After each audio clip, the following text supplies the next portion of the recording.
welcome to Curls, Culture, Couture. We're going to go ahead and get right into it. Jonna, let them know. So, we're going to talk about really quick this whole beef between professional hairstylists and YouTube vloggers. Can you call it beef? It kind of is. Like, I talked about this on the Naturally Glam TV YouTube channel a couple of weeks ago, and it kind of stirred a little bit of a, discussion, because I personally have experience as a YouTuber that I've gone to events, there have been professional stylists there, and as soon as somebody mentions that they watch something on YouTube or they got something on YouTube, or they don't even have to say it, the stylist is like, oh, you got that from YouTube? They're like this. Oh, to just blanketly say all YouTube is bad is not fair. Just like I wouldn't say all hairstylists are bad, even though I hear from women all the time who say they've had really, really bad experiences with professional stylists, and that's one of the reasons why they went natural and want to do their own hair. But I've had experiences where I go to a stylist and I tell them maybe something I've seen on YouTube, or I even mention YouTube, and they're just like, and I do think that people do get some crazy stuff from YouTube and they believe it. You can't run with everything you see, like the whole monostat on your hair type of situation. Me and Jonna had that conversation, and does that make sense? If it doesn't make sense, then maybe you should question it, and then you won't even have to get that look from the stylist like, did you really even ask me that question? And I think if stylists kind of just take it on the chin a little bit, it's not that deep. I don't think that YouTubers are stealing clients or anything like that. Natural hair is a journey that is between you and your hair, and I think that's what takes people away from the stylist, because you get to know your own hair, you know what works for your hair. I work in the healthcare industry during my day job, and it used to be many years ago that basically is whatever the doctor said.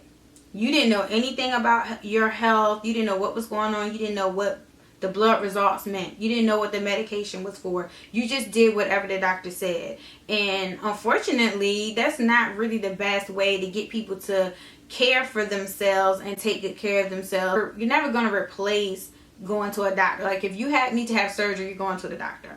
Every year you should go to a doctor just to get your blood work checked and those type of things. But for the most part, a lot of things you can do yourself at home. Like, you're not going to go to the doctor if you get a paper cut. If you're a parent, like, you're not dragging your kid every 2 seconds, every little time they fall and scrape their knee to the doctor. Some things you're going to do at home. It's the same thing with natural hair. You're not going to be 100% dependent on every little teeny thing from a professional stylist. And women feel empowered now with this natural hair movement, whereas before it was like when they use chemicals, it was like you really should go to a professional because they're using chemicals, and you really, as a non-professional, do not have the skill to do that. But with natural hair, it's just your own hair, so it makes women feel empowered that they can educate themselves about taking care of their own hair. It doesn't replace a stylist, but it gives you the confidence to know that for certain things like doing a twist out or washing your hair, like, you can do those things on your own. I always encourage people, you need to go to a professional at least twice a year so they can evaluate the condition of your hair, because it's something you can't do. Just like you can't do your own blood work at home. You have to go to a physician office to do that so they can evaluate and make sure there may be things going on with your body and blood levels that you don't even know. You're not going to know until you go to the doctor. So it's the same thing with the stylist. So I think coming together, working together, professional stylists, they may not be able to have the time or even the skill to come and make a YouTube video or blog or whatever. So why not work together? Let's work together as a team, empower and educate women about their hair. That should be the goal. That should be everybody's goal. So one team, one dream. That's all it's about. It's just about this hair. That's all. I just want to take care of my hair. That's it. I want good hair. Nice hair. Healthy hair. Yeah. Our next topic, and that's going to be the beef between Nicki Minaj and Iggy Azalea. Or is there really a beef? Is this something that the media has drummed up? And it all started back on the BET Awards. I know we all remember those awards where Nicki Minaj made these famous words, and I quote, "You hear Nicki Minaj spit, you know Nicki Minaj wrote it." So they were assuming that she was talking about Iggy Azalea because Iggy Azalea has been rumored to use a ghostwriter. And on July 2nd, Nicki Minaj took to Twitter and she made this statement, and I quote, "I've congratulated Iggy on the success of Fancy publicly. She should be proud of that. All women nominated should be. That will never change my desire to motivate women to write. Our voices have to be heard. I hope I inspire up-and-coming artists or up-and-coming females to do that." Now, throughout this whole time, Iggy Azalea was pretty silent about it. She really didn't give you one way how she felt or the other.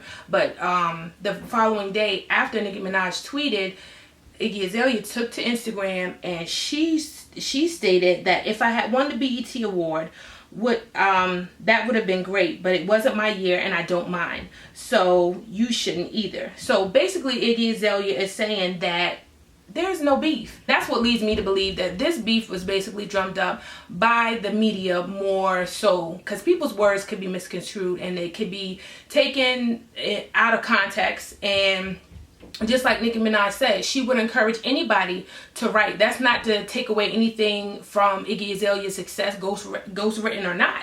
So my thing is, do we think that this feud is fueled by social media, or do we think there's really a beef? I just think that it's the public in general that want to see controversy. They just want to see a good fight. They just can't see people be successful without seeing some controversy. You have like the little Kim and Nicki Minaj beef that's really real. Like, you know, Kim putting out this diss track, Identity Theft, and then on the cover of the single is basically a driver's license with Little Kim's, you know, government information and a picture of Nicki Minaj with like one of her like wild color wigs. Clearly, she is coming for Nicki Minaj. Like, there's no question. Fired. There's no question about that. The Iggy Azalea thing, like, people just jumped and assumed that. And even if Nicki was trying to sideways come at her, you know, if she ain't woman enough to come out and say it, then let it go. If Iggy's fine with it, Nicki's fine with it, they both get money, they both rich, we still got to go to work tomorrow.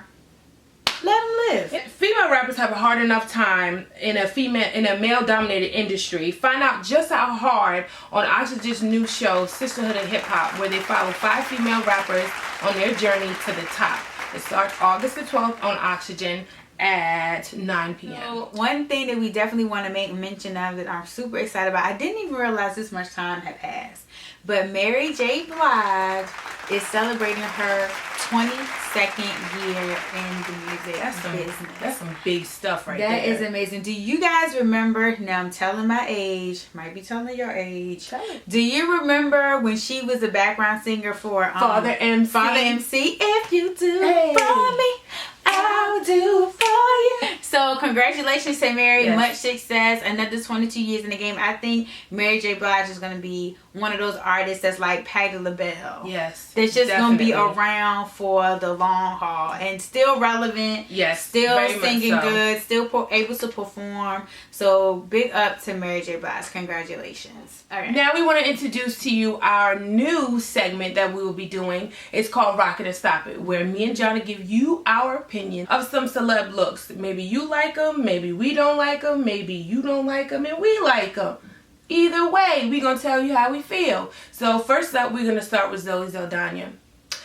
This girl can do no wrong in my book, okay? She's the cutest pregnant woman I've ever seen. And in this Valentino dress, she is absolutely stunning. I love the colors. I love the length on her. And honestly, you can't really even tell that she's pregnant.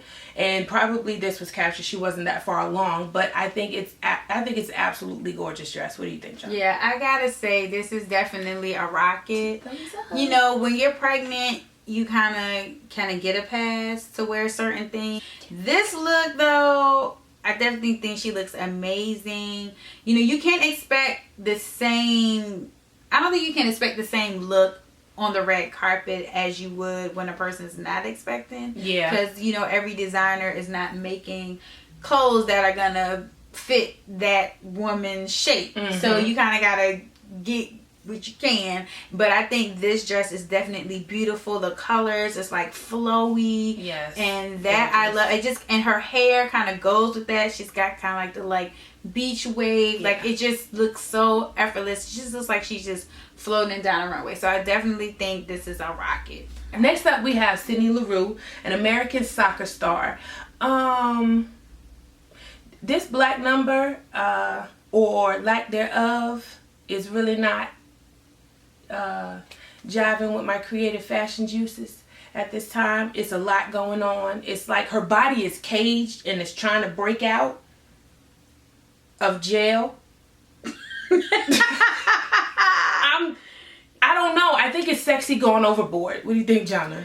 Yeah, I think when you have an athletic build, sometimes athletic builds, they aren't very feminine. So you have like the banana shape. So you just basically straight up and down.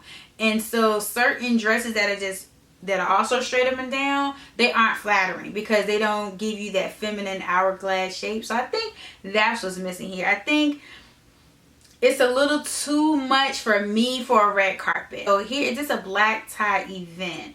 Like, step your game up. Yes, we know you're sexy. Yes, we know you got a banging physique and your body fat percentage is probably like -2%. I don't like her hair. Her hair is like pulled back. I don't. Her earrings, she doesn't have on jewelry. Like, she looks like a super sexy dominatrix superhero. No, you know what she looks like? She looks like she's about to do like WWF.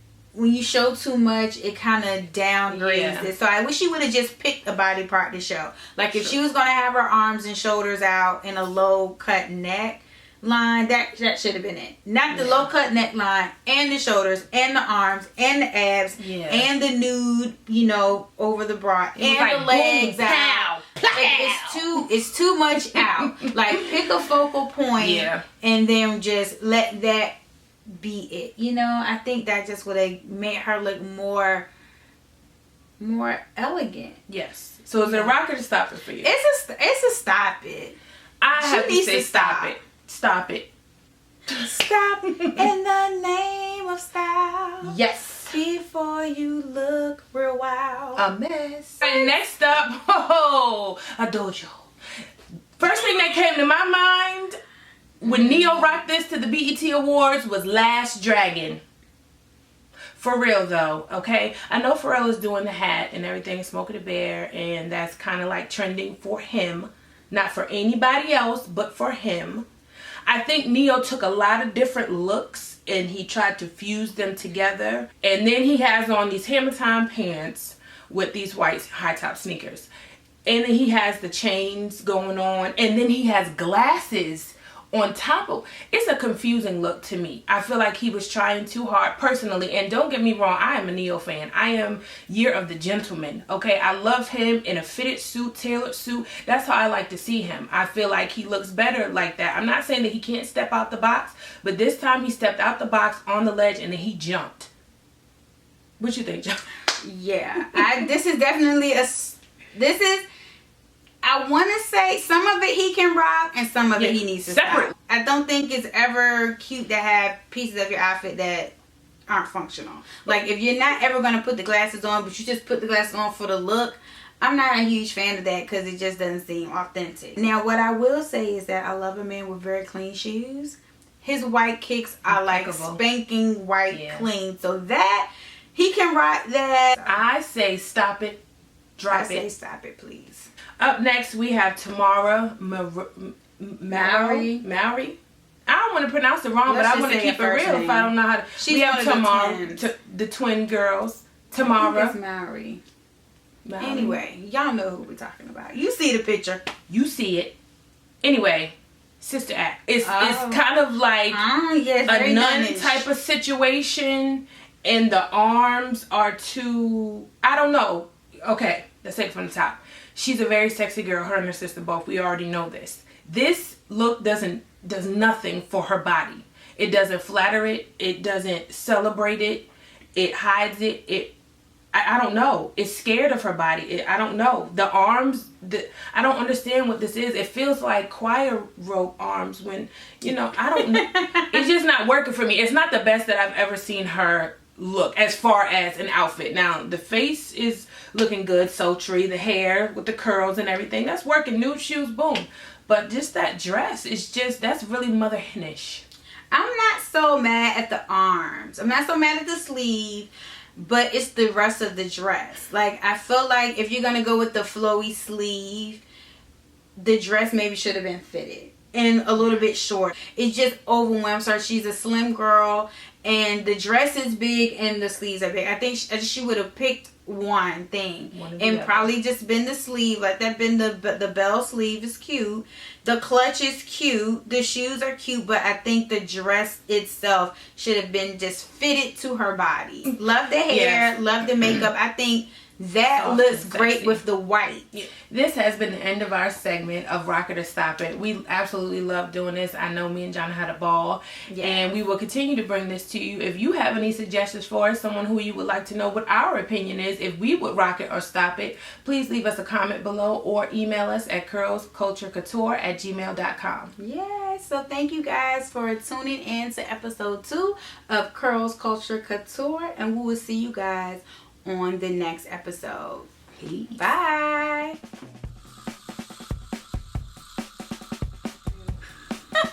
Right before the video.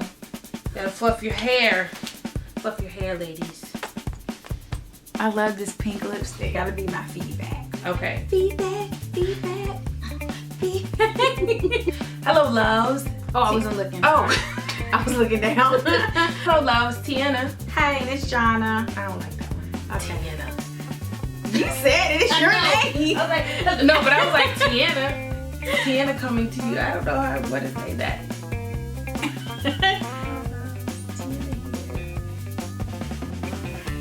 I don't know. Here we go. You're dancing. I'm always fluffing hair. Because in the meantime, dull, fluff and dance. In the meantime, it doesn't seem like big. Really? Now that would be a blooper for that.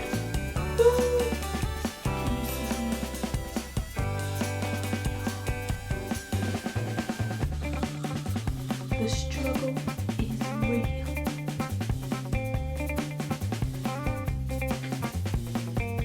Let there be light.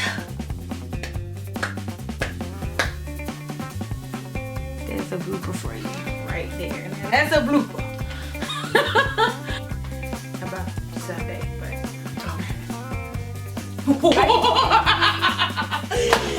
Are you kidding? Somebody is sucking up all the power. Now to introduce my favorite. I don't want to say that. It's a new. It's new. That's gonna be a favorite already. I know.